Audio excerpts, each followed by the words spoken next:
ओम शांति। 14 दिसंबर 1978। आज के अव्यक्त महावाक्य हैं, विघ्नों से मुक्त होने की सहज युक्ति। सर्व के मुक्ति जीवन मुक्ति दाता शिव बाबा अपने सिकिलदे बच्चों प्रति बोले।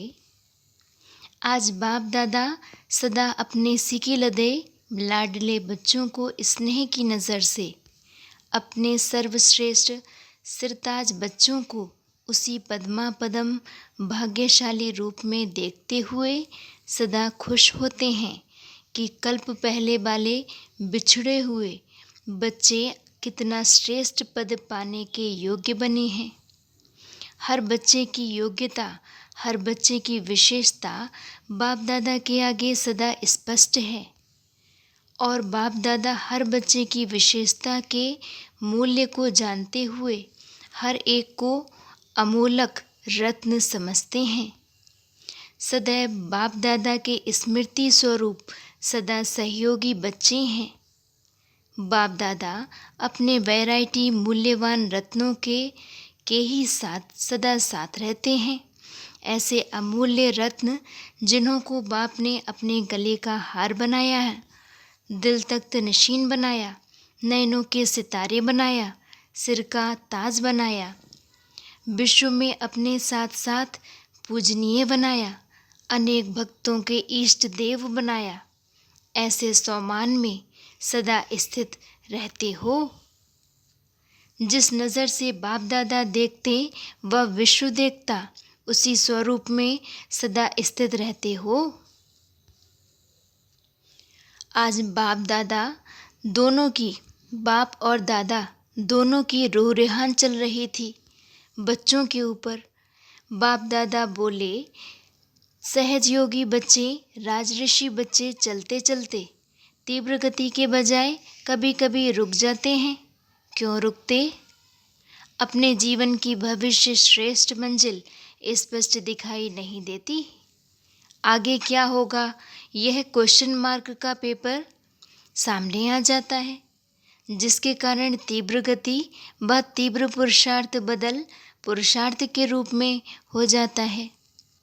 आई हुई रुकावट को मिटाने की व पत्थर को पार करने की हिम्मत कम हो जाती है, इसलिए चलते चलते थक जाते हैं।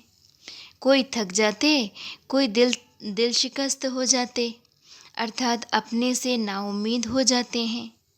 ऐसे समय पर बाप का सहारा मिलते हुए भी अपने को बेसहारे अनुभव करते हैं। लेकिन बाप दादा एक सेकंड का सहज साधन व किसी भी विघ्न से मुक्त होने की युक्ति जो समय प्रति समय सुनाते रहते हैं, वह भूल जाते हैं।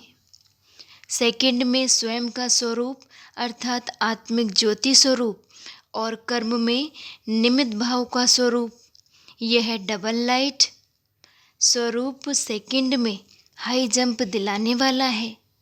लेकिन बच्चे क्या करते हैं? हाई जंप के बजाय पत्थर को तोड़ने लग जाते हैं, हटाने लग जाते हैं, जिस कारण जो भी यथाशक्ति हिम्मत और उल्लास है वह उसी में ही खत्म कर देते और थक जाते हैं व दिल शिकस्त हो जाते हैं। जब ऐसी मेहनत बच्चों को देखते तो बाप दादा को भी तरस पड़ता है। जंप लगाओ और सेकंड में पार हो जाओ, यह भूल जाते हैं। तो आज यह रूह रेहान हो रही थी कि बच्चे क्या करते और बाप दादा क्या कहते।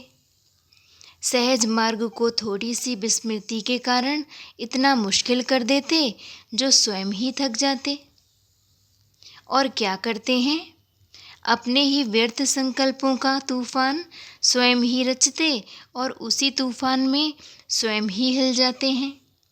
अपने निश्चय के फाउंडेशन व अनेक प्रकार की प्राप्तियों के आधार में स्वयं ही हिल जाते हैं।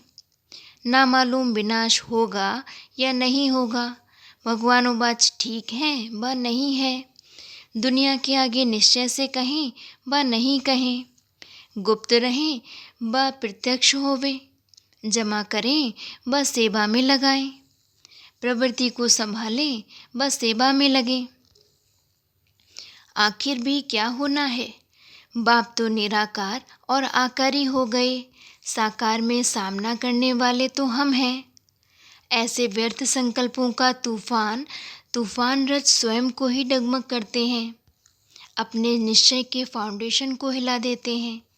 जैसे तूफान कहाँ पहुँचा देता है, वैसे यह व्यर्थ संकल्पों का तूफान तीव्र पुरुषार्थ से पुरुषार्थ तरफ ले आता है।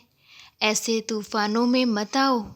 बाप दादा ऐसे बच्चों से पूछते हैं कि क्या अब तक भी ट्रस्टी हो व गृहस्थी हो?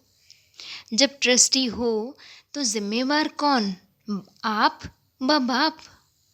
जब बाप जिम्मेवार है तो होगा व नहीं होगा, क्या होगा, यह बाप की जिम्मेवारी है व आपकी है। निश्चय बुद्धि की पहली निशानी क्या है? निश्चय बुद्धि अर्थात सदा निश्चिंत। जब बाप ने आपकी सब चिंताएं अपने ऊपर ले ली, फिर आप क्यों चिंता करते? विनाश हो ना हो व कब होगा, यह चिंता ब्राह्मण जीवन में क्यों? क्या ब्राह्मण जीवन हीरे तुल्य जीवन, बाप से मिलन मनाने की जीवन, चढ़ती कला की जीवन, सर्व खजानों से संपन्न होने वाली जीवन, सर्व अनुभूति संपन्न जीवन अच्छी नहीं लगती है? जल्दी समाप्त करने चाहते हो? कोई कष्ट व तकलीफ है क्या? भक्ति मार्ग में यही पुकारा कि यह अतीन्द्रिय सुख की जीवन के दिन 1 से चौगुने हो जाएं, और अब थक गए हो? ऐसा संकल्प करने वालों के ऊपर बाप दादा को हंसी आती है। अप्राप्ति क्या है जो ऐसे संकल्प उठाते हो? जब कल्याणकारी बाप कहते हो, कल्याणकारी जीवन कहते हो, तो जो भी भगवानों हैं उसमें अनेक प्रकार के कल्याण समाये हुए हैं। क्यों और कैसे कहा इस संकल्प से निश्चय बुद्धि का फाउंडेशन हिलाते क्यों हो? अगर ऐसे छोटे छोटे तूफानों में फाउंडेशन हिल जाता है तो महाविनाश के महान तूफान में कैसे ठहर सकेंगे? यह तो सिर्फ एक अपने व्यर्थ संकल्पों का तूफान है, लेकिन महाविनाश में अनेक प्रकार के चारों ओर के तूफान होंगे। फिर क्या करेंगे? इतनी छोटी सी बात में, जिसमें और ही आगे के लिए समय मिला है, साथ मिला है, अनेक प्रकार के खजाने मिल रहे हैं, प्राप्ति होते हुए समाप्ति की उत्कंठा क्यों करते हो? सुख के दिनों में धीरज धरो, कब और क्यों के अधैर्य में मत आओ। अपने ही व्यर्थ संकल्पों के तूफान समाप्त करो। संपत्तिवान बनो, समृद्धिवान बनो, सदा निश्चय बुद्धि, कल्याणकारी बाप और कल्याणकारी समय का हर सेकंड लाभ उठाओ। सारे कल्प में ऐसे संपत्तिवान भाग्यवान दिन, भाग्य विधाता के संग के दिन फिर नहीं आने वाले हैं। विनाश के समय भी यह प्राप्ति का समय याद करेंगे।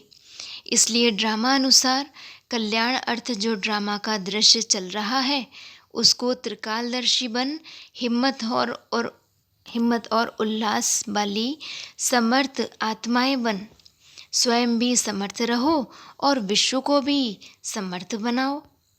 पत्थर तोड़ने में थको मत, स्वयं के तूफान में हिलो मत, अचल बनो। समझा? करते क्या हो और करना क्या है, यही रूह रेहान बाप दादा की हुई कि क्या बच्चे क्या खेल करते हैं। अब समर्थी का खेल खेलो, जिससे यह सब खेल समाप्त हो जाएं।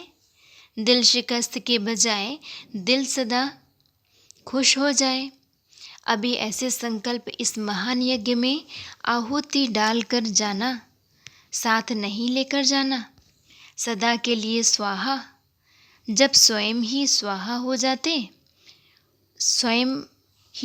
हो तो यह संकल्प कैसे आ सकते? इसलिए स्वाहा का भोग लगाकर जाना, समर्थ संकल्पों रूपी फलों का भोग लगाना। समझा? कौन सा भोग लगाना है? अच्छा, ऐसे सदा निश्चिंत, सदा निश्चय बुद्धि, हर महावाक्य के महान अर्थ को जानने वाले, संकल्प के भी ट्रस्टी, अर्थात जो बाप के संकल्प वह बच्चे के संकल्प, ऐसे मन, बुद्धि, संस्कार में समान बाप दादा के समीप आत्माओं को बाप दादा का याद प्यार और नमस्ते। और हम रूहानी बच्चों की भी बाप दादा को याद प्यार और नमस्ते नमस्ते। अच्छा जी, ओम शांति।